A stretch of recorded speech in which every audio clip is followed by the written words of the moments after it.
Amin'ny mpifaliana mandrakariva no iantranoanay ao an-tokantranonareo amin'ny ty alahady maraina ity amin'ny alalan'ny fandaharana fifaliana maharitra izay arahantsika eto isaky ny alahady fahatelo fa meloha izay dia iarahaba amin'ny vahintsika izay tsiza moa izany fa ilandy miarabanao landy miarabanao Flora ary mbola fifaliana maharitra trany fifaliana lehibe no mbola iarabako ny mpanaraka ny fandaharantsika. Raha iverenantsika kely ny tamin'ny lasa dia nojerentsika teto ny mahakasika ny fametrahana ny fiainana amin'Andriamanitra. Amin'ity alahady maraina ity indray dia aloha hevitra vaovao lando no entsika ho an'ny olona dia tsinona moa izany fa ny fiverenana amin'Andriamanitra.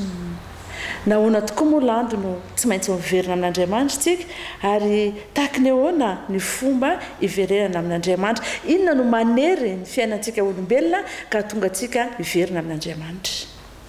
Ya marina zany Flora izay ny fandaharantsika tamin'ny farany moa ny hoe ny fifaliana lehibe izay ateraky ny fametrahantsika ny fiainantsika amin'Andriamanitra ary raha hoe tsy haivina fohy dia ny hoe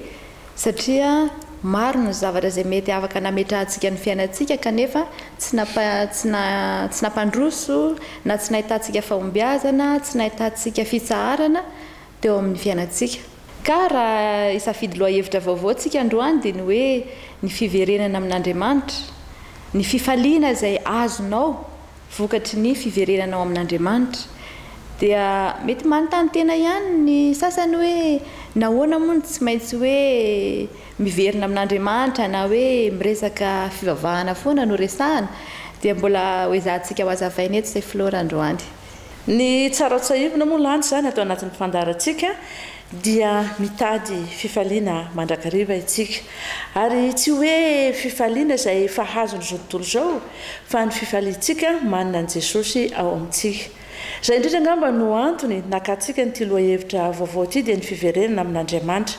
Miverina amin'Andriamanitra tsika satria nahoana kay? Andro farany moa zao Flora raha mijery ny zava-misy tsika na ny vanim-potoana iainantsika amin'izao fotoana izao dia tena efa manambara araka ny voalazany ao amin'ny Baiboly hoe efa tena andro farany izao. Efa akaiky ny farany ka dia tokony hiverina amin'Andriamanitra isika. Mibeba hozy izy Jesosy raha tena nametrapetraka mihitsy tamin'ny Jaona mpanao batisa hoe izao no ambarao amin'ny olona hoe efa akaiky ny farany ka miverena amin'Andriamanitra na hoe mibeba ianareo miala amin'ny fahotanareo. Mety misy amintsika ny mety atao hoe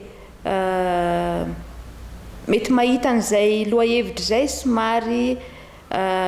efa atao hoe lany andro anga ny lazana azy satria raha miresaka fotsiny tsika ny teny hoe fiverenana dia karazana ohatrany hoe miverin-dalana ve na hoe fiemorana ve izany hoe misy karazany dikateny izy io hoe miverina kanefa araka ny ten'Andriamanitra ao amin'ny Isaia 5:15 dia manambara izy ny hoe fa ny fihevitro dia tsy fihevitrareo izany hoe ny fihevitr'Andriamanitra eto ny amin'ilay hoe fiverenana dia midika hoe fandrosoana ho any amin'ny lalindalina kokoa, fandrosoana ho any amin'ny fahombiazana, fandrosoana ho any amin'ny fiainana mandrakizay fa tsy hoe fiemorana ho any amin'ny sanatrian'izany ho any amin'ny zavatra izay tsy manan-danjana hitondrantsika ho any amin'ny fahaverezana. Ka eo zany ny idirako amin'izay lohahevitra izay hoe inona moa ny nanery atsika na hoe nanery ahy manokana ny amin'ny isafidianana an'ity lohahevitra ity dia satria tsapako hoe maro ny pirofo amin'izao vanim-potoana iainantsika izao izay tena manambara ny amin'izany hoe efa aoka izay. Indraindray ary tsika ireny mijery amin'ny fandarana amin'ny mijery amin'ny télé tsika dia matetika mampiseho ary ny olona hoe aoka izay izany hoe efa fotoana izay tokony tena hitsaharantsika amin'izay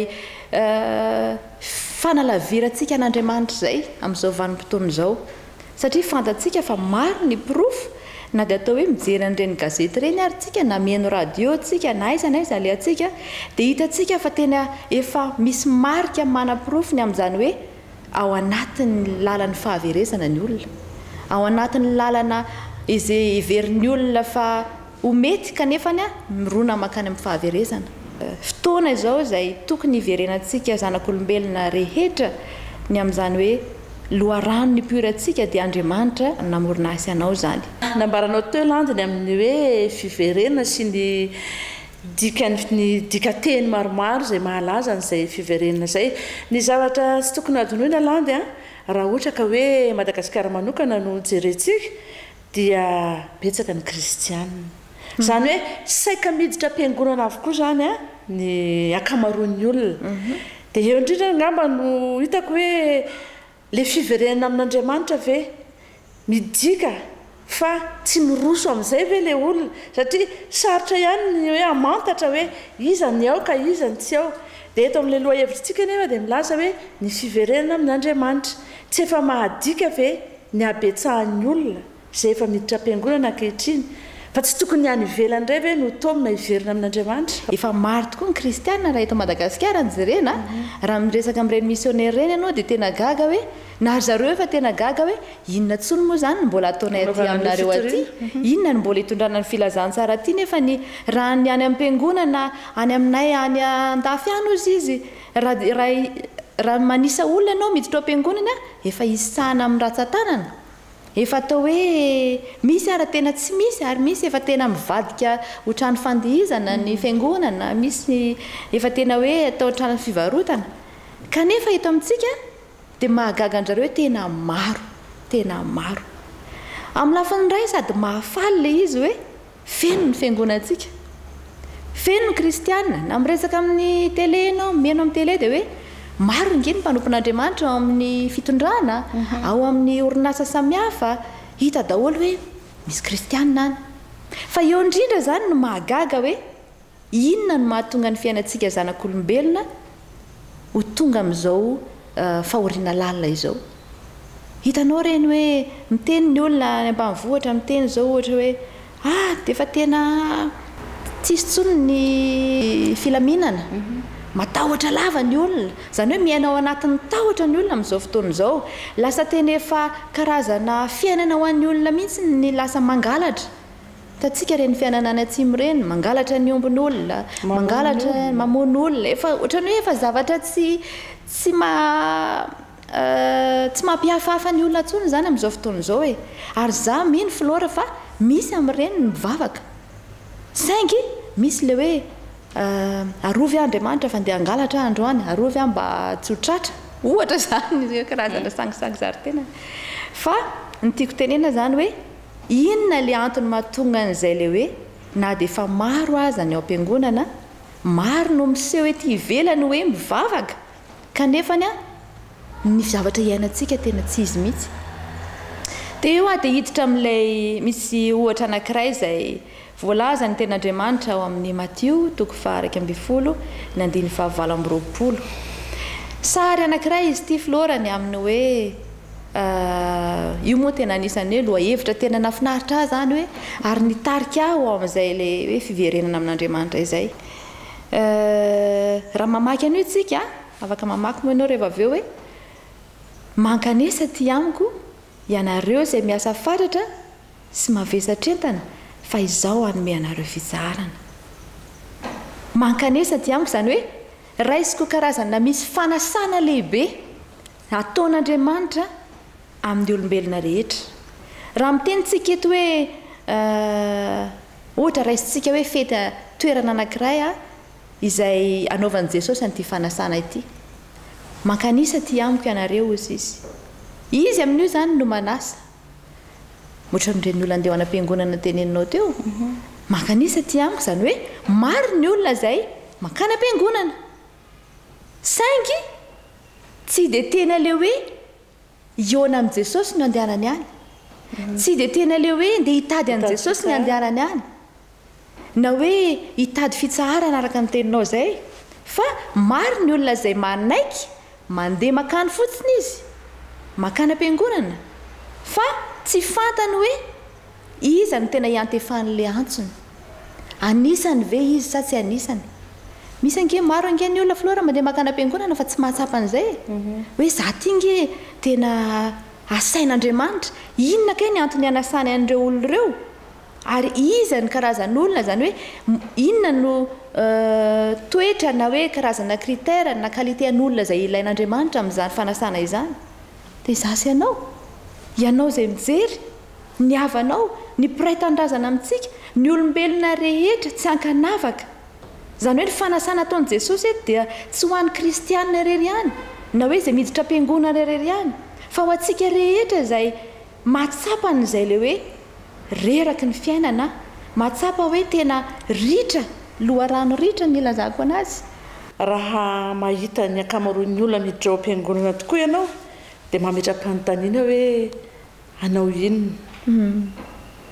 Ny zavatra tsapa nefa dia toa lasa fahazarana ihany io dirana am-piangonana. Ohatry ny hoe mba fantatry ny olona fa mba nandeha nivavaka e. Ary angamba raha misy anontaniana amin'ireny olona ireny raha vao mivoaka ny fiangonana dia hoe inona moa ny tenin'ireny ezintsika atao dia etsaka ihany anontany hoe inona moa. Ahoana ary landiny afi-tsapahan'ny olona fa tena hoe fiantsoan'Andriamanitra angeny ny dirana ao am-piangonana e. Atsapahan'ny tsirairay an'izay. Ka zao ange Flore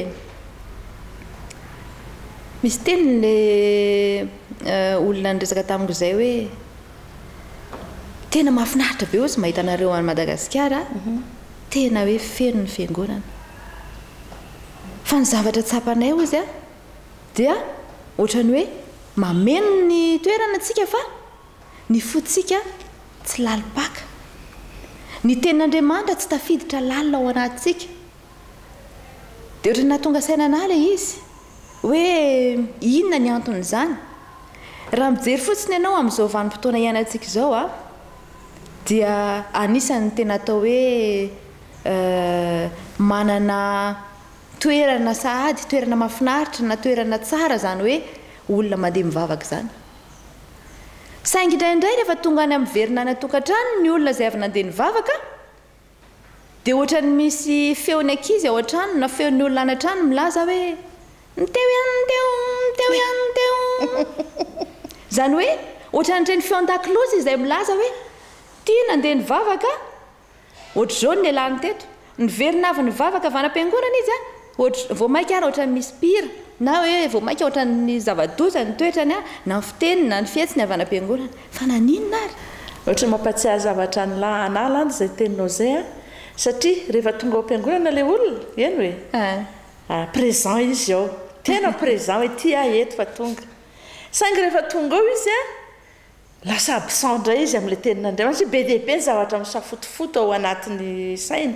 ary indraindray manahirana ihany amin'ny fivoaran'ny teknôlôjia hoentina ihany ilay telefona soi-disant hoe hanarahana ny tenin'Andriamanitra sy hoe anaovana hira kanefa maneno ihany koa indraindray ary tsy voatazony eo toerana izy fa misy message na misy ana dia tsy maintsy mivoaka kely aloha izany hoe lasa fahazarana ilay miditra ao fiangonana hoe ao izy présent ao izy fa ny sainy sy ny fony araky ny teninao teo tsy tafapetraka ao am-piangonana antony ray izay mahatonga ny olona hoe tsy atsapa fa hoe raha makany ane izy tokony ho ao an-tsainy avy hatrany fa hoe antson'Andriamanitra ny idirany amin'ny fiangonana. Ka izay ange Flora le zavatra lazaiko teo hoe maro ange amin'izao fotoana izao na ny olona mijery antsika ara dia mety indraindray ara mety ho voatohina kely izy hoe ary toa izany resahanareo hoe mba mamonjy fiangonana ihany izy raha nisy ny atao hoe fiche de présence dia ngamba ny mpiry izy mba tsy hany kanefany tsy miova mihitsy ny fiainany. Inona no anton'izay inona no mety karazana sakana ao anatin'izay manjary lasa ohatrany hoe zay le hoe hitenenan-dratsy ny anaran'Andriamanitra lasa satria maro ange ny olona tsy mivavaka amin'izao fotoana izao mba mijery ny olona mandeha mivavaka dia mijery izy dia te haka tahaka izy dia te haka lesona amin'ny fiainan'ireny olona ireny kanefa indraindray tena tsy mahita lesona izy dia ozy izy hoe aleo ihany ny anay ka aleo ihany tsy mivavaka ka dia nefa ny eto dia tena te hanamafy hoe Andriamanitra dia tena tia ny olona rehetrarehetra ary matoa ny olona rehetra asainy anatona anazy dia manana fahafahan'Andriamanitra manova ny fiainako sy ny fiainanao raha tena mitady araka ny teniny any amin'ny Jeremia hoe Jeremia 7:7 dia nilaza izy hoe raha hitady ahy ianareo ozy izy dia ahita raha maninona ozy izy raha hitady ahy amin'ny fonareo manontolo izany hoe tena hitady amin'Andriamanitra amin'ny fotsika marina raha mijeran'ny fahataterahantsika andriamanitra vao nanasa antsika dia ngamba dia tsy nisy tafiditra na dia anankiray ara amintsika teo amin'izany hoe fiangonana izany tsisy mendrika zasy ianao niditra n'izany fiangonan'andriamanitra zany samy mpanota daholo tsika rehetrarehetra fa eo no mipetraka ny amin'ilay hoe fitiavan'andriamanitra aisy ianao amin'izao fiainana farany izao mbola tsy niziriziry andriamanitra hoe reto olona reto arinkako fa araka nylazainy anam-paminany Ezekela hoe moasitrako tokoa ve ozy izy Jehova tompo ny afatesany ratsy fanahy fa ny mba hialany amin'ny ratsy mba ho velona izy mbola averiny ery ambany ery eo amin'ny Ezekela 7:30 dia manambara izy hoe tsy sitrany tena tsy sitraka zany hoe raha milaza izy ny amin'izany hoe tsy sitraka zany Flora dia tena hoe tena tsy zakany fony zany amandriamanitra fitiavana azy tsy zakany zany hoe ny zanany ny olona noariny ny olona namboariny hanana fiainana tsara ho fatifaty fotsiny amin'izao noho ninona araka ny teny mpaminany Isaia moa nilaza hoe ringana ny oloko noho ny tsy fisian'ny fahalalana zany hoe noho ny tsy fahalalan'ny olona tsy fahalalany marina hoe iza ty andriamanitra ty inona ny planina an'andriamanitra amin'ny fiainako inona ny tanjon'andriamanitra amin'ny fiainako zay ny mahatonga azy te hirona ho any amin'izay hoe lalana tsy izy zay kanefa andriamanitra eto dia miteny hoe tsy sitrany ny haverezantsika tsy sitrany ny hafatesantsika fa ny mba hialantsika amin'ny ratsy ary dia tena manatitrantitra mihitsy ary izy eto hoe miala re miala amin'ny lalan-dratsinareo mba tsy ho faty anareo fa mba ho velona midika zany Flora fa na dia zany aza ny fomba antsika any am-piangonana na dia zany aza ny ataontsika isan'andro isan'andro io hoe indraindray tonga any fa ny saina tsy ao akory na ny fo tsy ao akory dia andriamanitra dia fitiavana ary tsy mampiova ny fitiavan'andriamanitra antsika izany